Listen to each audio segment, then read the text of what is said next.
हर हर महादेव दोस्तों। 15 फरवरी को शिवरात्रि मनाई जाएगी, लेकिन क्या आप जानते हैं महाशिवरात्रि क्यों मनाई जाती है? अगर नहीं तो आइए जानते हैं महाशिवरात्रि क्यों मनाई जाती है और इस दिन भगवान शंकर की पूजा कैसे की जाती है। ये एक ऐसा दिन है जिस दिन स्वयं देवताओं और ऋषियों ने पूरी रात बिना सोए मनाया था। इस अद्भुत दिन शिव और शक्ति का मिलन होता है और हर व्यक्ति अंधकार से प्रकाश की ओर अग्रसर होता है। कहते हैं जब ब्रह्मांड में कुछ भी नहीं था, ना अंधकार, ना प्रकाश, ना दिन, ना रात, ना तो रोशनी थी, ना तो जीवन की कोई भी किरण, तब ब्रह्मांड में एक ही ऊर्जा थी जिसे हम शिव कहते हैं। ये एक ओमकार भी कहते हैं।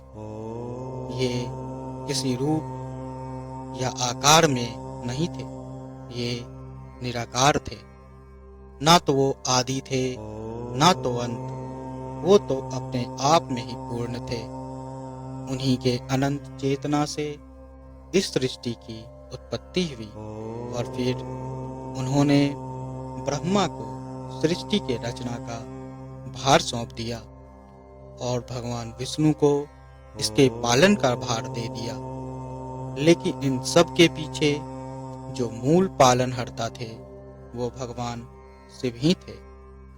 धीरे धीरे समय बीता और एक समय आया जब असुरों की शक्ति देवताओं की शक्ति से अधिक हो गई और अधर्म चारों ओर फैल गया।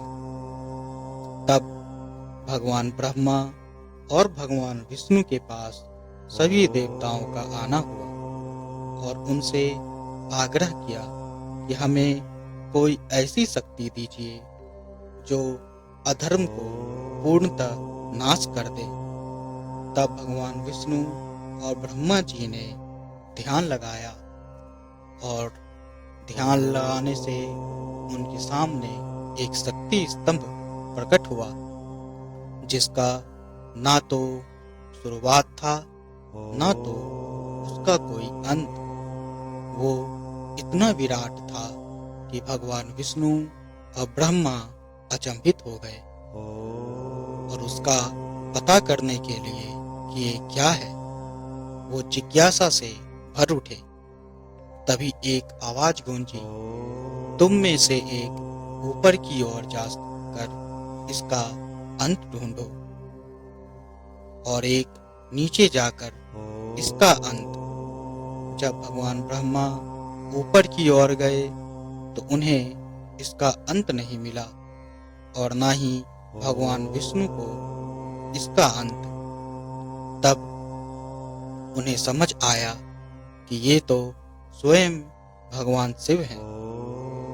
वो दिन फागुन मास की कृष्ण चतुर्दशी की रात थी। ये वो ही दिन थी जब भगवान शिव प्रकट हुए थे और वो दिन महाशिवरात्रि की रात कहलाई। किंतु ये पूर्ण कहानी नहीं है, क्योंकि शिवरात्रि यानी शिव और शक्ति का मिलन। इस दिन भगवान शिव और माता सती के मिलन की रात भी है। माता सती ने शिव को पाने के लिए कठिन तपस्या की थी और आखिरकार भगवान शिव को उन्होंने पति के रूप में प्राप्त किया था। लेकिन माता सती के पिता दक्ष महाराज को ये विवाह पसंद नहीं था। उन्हें भगवान शिव पसंद नहीं थे, क्योंकि भगवान शिव भस्म लगाए शरीर पर सर्प को लपेटे खुली और उलझी हुई जटाओं के साथ वन में एक पत्थर पर बैठे अपने भूत और प्रेतों के साथ रहते थे। इसलिए भगवान शिव को नीचा दिखाने के लिए दक्ष ने एक यज्ञ का आयोजन किया, जिसमें उसने देवताओं, ऋषियों, राजाओं, यहाँ तक कि असुरों तक को आमंत्रित किया, लेकिन अपनी पुत्री सती और अपने दामाद यानी भगवान शिव को आमंत्रित नहीं किया। वो इतने पे ही नहीं रुके, उसने भगवान शिव से इतनी नफरत की कि उसने भगवान शिव की एक मूर्ति बनाकर द्वारपाल के जगह खड़ा कर दिया। लेकिन जब माता सती को इस यज्ञ का पता चला तो वो बिना बुलाए वहां जाने को तैयार हो गई, किंतु भगवान शिव ने उन्हें ऐसा करने से रोका, लेकिन माता नहीं मानी और वो वहां चली गई। वहां जाने पर उनके पिता ने भगवान शिव का अपमान करना प्रारंभ कर दिया, जो कि माता से सहा नहीं गया, और उन्होंने यज्ञ के उसी हवन कुंड में अपने आप को समर्पित कर दिया और अपने प्राण त्याग दिए। इधर भगवान शिव को ये ज्ञात हो गया, वो क्रोध से भर गए और अपने जटाओं से वीरभद्र को प्रकट किया और उसे संपूर्ण सृष्टि के नाश के साथ दक्ष के सिर को काटने का आदेश दे दिया। वीरभद्र ने दक्ष के सारे सेनाओं का नाश कर दिया और साथ ही दक्ष को भी मार गिराया। तब शिव स्वयं वहां आए और माता सती के शव को लेकर चले गए। वो शोक में व्याकुल होकर माता को लेकर इधर उधर घूमने लगे। उनके क्रोध से सृष्टि का संतुलन बिगड़ने लगा। तब भगवान विष्णु ने अपने सुदर्शन चक्र से माता सती के कई टुकड़े कर दिए। जहां भी माता के शरीर के अंग गिरे वो जगह बाद में शक्ति पीठ कहलाई। कई वर्ष बीत जाने के बाद माता सती ने हिमालय राज के घर माता पार्वती के रूप में जन्म लिया। माता पार्वती बचपन से ही शिव भक्ति में रहती थी। उनके तपस्या से खुश होकर भगवान शिव ने उन्हें दर्शन दिया और उन्हें स्वीकार कर लिया। और जिस रात माता पार्वती और शिव का विवाह हुआ वो रात भी फागुन मास की कृष्ण चतुर्दशी की रात थी। और उसी पावन रात को आज हम महाशिवरात्रि के रूप में जानते हैं और मनाते हैं। इस रात को पूजन करने से भक्ति का फल प्राप्त होता है।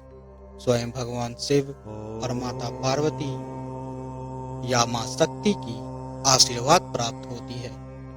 आपके दिल से की गई पूजा स्वीकार होती है और आपको मनचाहा फल प्राप्त होता है।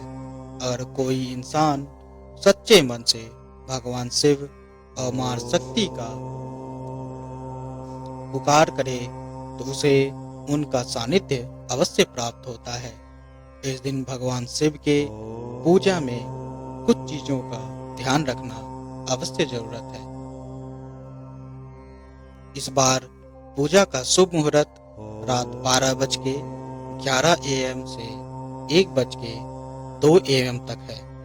ब्रह्म मुहूर्त 5:21 AM से 6:12 AM है और अभिजीत मुहूर्त दिन 12:15 PM से 12:59 PM है। इस दिन कोशिश करें कि मिट्टी का शिवलिंग बनाकर उसका पूजन करें, क्योंकि ये बहुत शुभ माना जाता है। साथ ही अभिषेक करें। अगर गंगा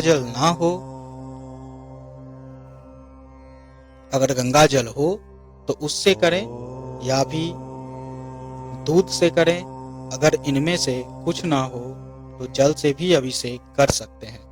साथ ही साथ भांग के पत्ते, धतूरे और फूलों को भी चढ़ाएं।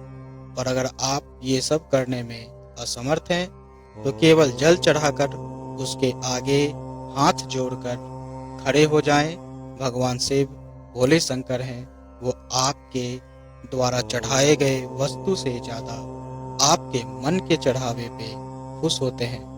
अगर आप अपने आप को मन से उनके हवाले कर दें तो वो आपको सारी खुशियां दे देंगे। हर हर महादेव।